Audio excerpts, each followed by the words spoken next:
Welcome back to the channel, folks. Tonight we in deer camp. Got the camp set up. Hopefully the generator running in the background ain't too bad, ain't too loud, but it shouldn't be picking up too much. You know, I did get it covered up pretty good. It's probably gonna rain on and off during this video, but what we're doing today is we have some venison. Now you can't hardly see it. The lighting sucks. We got about, I'd say about 5 pounds. We got some good old potatoes, just some russet potatoes. I got the potatoes in water to keep it from turning brown, and then we got some carrots, some diced up carrots. What we're gonna do is we're gonna can some venison. We're gonna make beef stew out of my deer, the last deer that I shot. That is the #1 tip that I can tell everybody from day one of deer season. When your deer season starts, you should already be making plans for your next year. I dedicate one deer to doing this right here. You know, I dice it all up, make as many jars as I can. And what I do, you know, this thing's gonna have meat, potatoes, and carrots in it. You know, and then whenever we get done canning it, it's gonna have plenty of juice, broth. You know, we'll actually use these little cubes here. I don't know if you can see it, but whew, they smell good. But we'll take, there's the name of them right here. Hopefully you can get it to focus. But anyways, like I said, tonight I'm only gonna do probably 16 jars. But you know, what I like about these is, you know, once it's done, this is a pint-sized jar. It will make the perfect serving size. You know, and I will do this can and save it. Turkey season is right around the corner, or even after today. We still got some in the pantry in there. But whenever I go camping, when I go to the woods, you can take this jar, and I got a little stove, you know, and we'll just dump it in the pot and heat it up, and that's all you gotta do. After, you know, when I dump it in the pot and start warming it up, I take this stuff right here, maybe you can see it, just sprinkle some of that in there when you're warming it up, and it makes it taste amazing. Now, a lot of people is kind of worried about the canning process. You know, I'm not gonna go in too deep on how to can and stuff like that. I'm just gonna show you how I do it. I'm not saying it's 100% right. This is just how I do it and what works for us. And the only thing I can say is, if anybody else tries this, you're doing it at your own risk. You know, and I use a All-American canner, which is one of the big heavy-duty ones. You know, and it's all aluminum. It's real thick. But you know, there's different kinds of pressure canners. You know, and that there's one of your more expensive ones. It's your big ones. And of course, you got to have your little jiggler to go on top. That's what that is, a little jiggler. You know, and then depending on where you live at, your elevation, you know, and depends on what kind of weight you put on it, and it jiggles. But I'm just gonna run through the basics. Like I said, I'm not gonna go through in depth on how to actually run the canner and stuff like that. I'm just gonna show you bits and pieces of what I do and how I pack them and what it looks like to begin with and when it's done. I will say, in the end, it's not gonna be the prettiest looking meal in the world. Because I know what it tastes like and I know what it does and all, to me it looks good. But you see what I'm saying? If you stick to the end of the video, you know, and you really can't see nothing. It don't look tasty.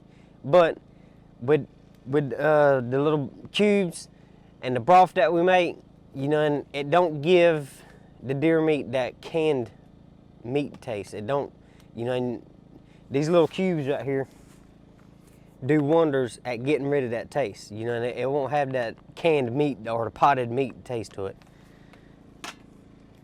But let's get to stuffing these jars right here, and what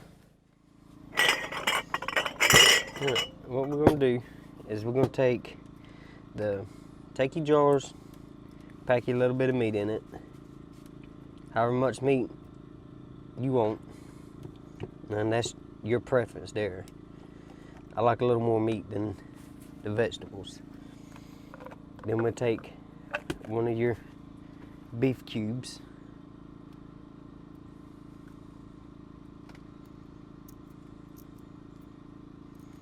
if I can get it open. And then once we set it right down in the center, that way the cube's down in the juice. The way it mixes up good. Throw you some potatoes in there. And grab you a few carrots.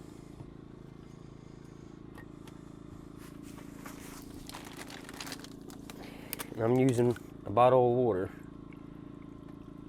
I try to use the cleanest, clearest water that you can find, you know, or that I have, instead of using sink water. And you just take your spoon, jiggle it around, try to get all the bubbles out of it. You can see bubbles popping up inside of there. And shove everything down in there. You gotta make sure it all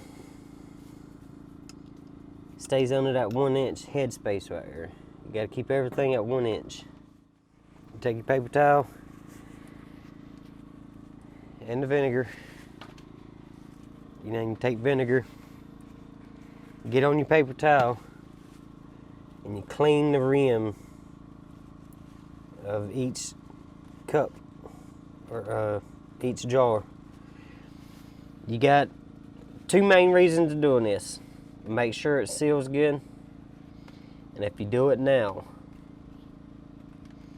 if there's anything, you know, and this right here cleans and gets all finger oils,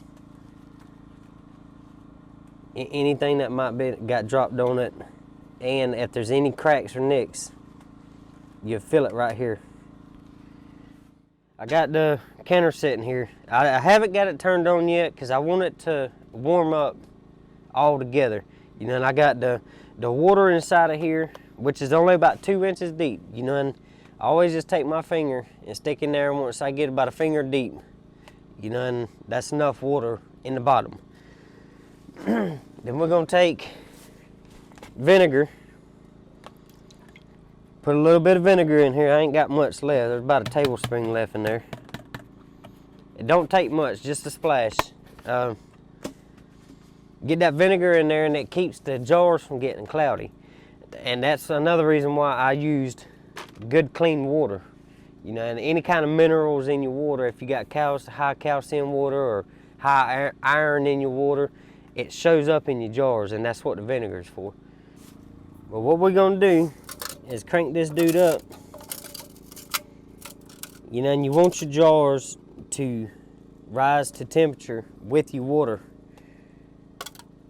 to keep, so you don't bust your jars.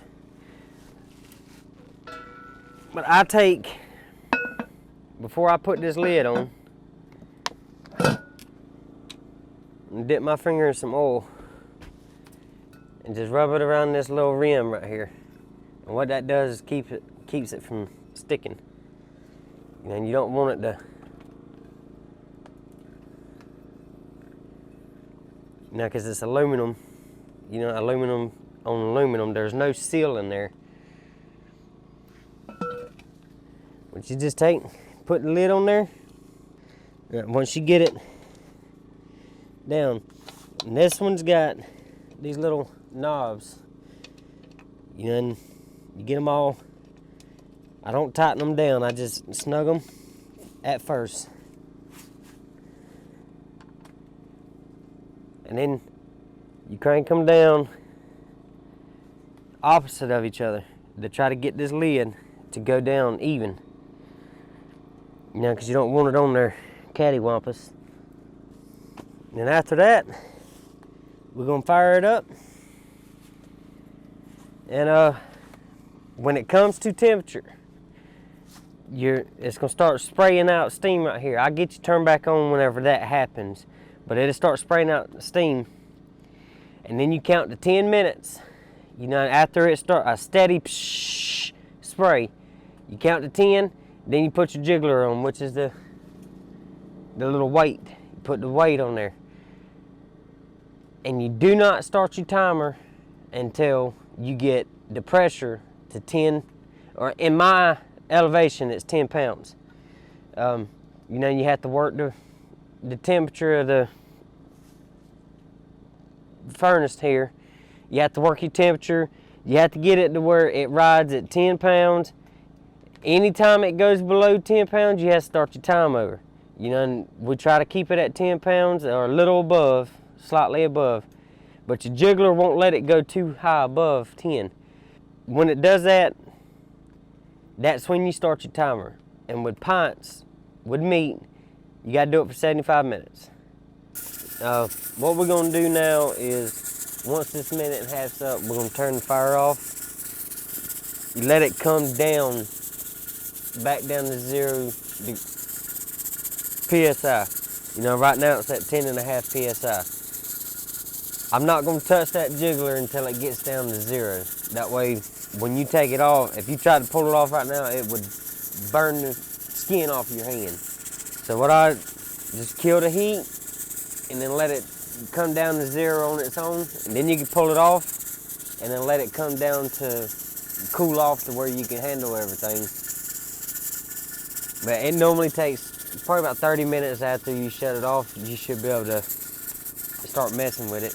I mean, she's done jiggling. The pressure's down to 0. It ain't steaming no more, so we're gonna open it up. And you want to open it up the same way you told you. The dog's out here knocking everything over. She just run into the camera. But you need to open it the same way we closed it. You know, by taking them off across from each other. When you pull this up, you always want to open it towards you. That way, all the steam don't blow up into your face. Well, I do have they make a little tone thing to reach in here. Oh, it come out pretty. Using that good clean water, it did not fog up at all. That looks real good. Oh, that one's hot. Oh. Finally got them all done. I got some of the cans is back here popping behind me. You know, and this jar here, you can see it come out pretty clear. It still needs a little washing, but I got the meat down in the bottom. You got your potatoes and your carrots. Using good clean water instead of tap water worked pretty good, you know. And I did put what little bit of vinegar, so you can hear the cans back there popping behind me. The beautiful sound of cans popping. If you don't hear that popping, then they ain't sealing. But this is my #1 tip for everybody's beginning of the hunting season. Dedicate one deer to your next deer season. And I do it, you know, and you make these that last years, couple years, and you can always take these the following deer season. When you go hunting, just take a little stove with you, dump this in the pot, heat it up, and you can eat it. I mean, you can eat it straight out of the jar. But that is, like I said, that is my #1 deer hunting tip, and that is dedicating a deer specifically for your next deer season. But we appreciate y'all watching. Stay tuned, we'll catch you on the next video.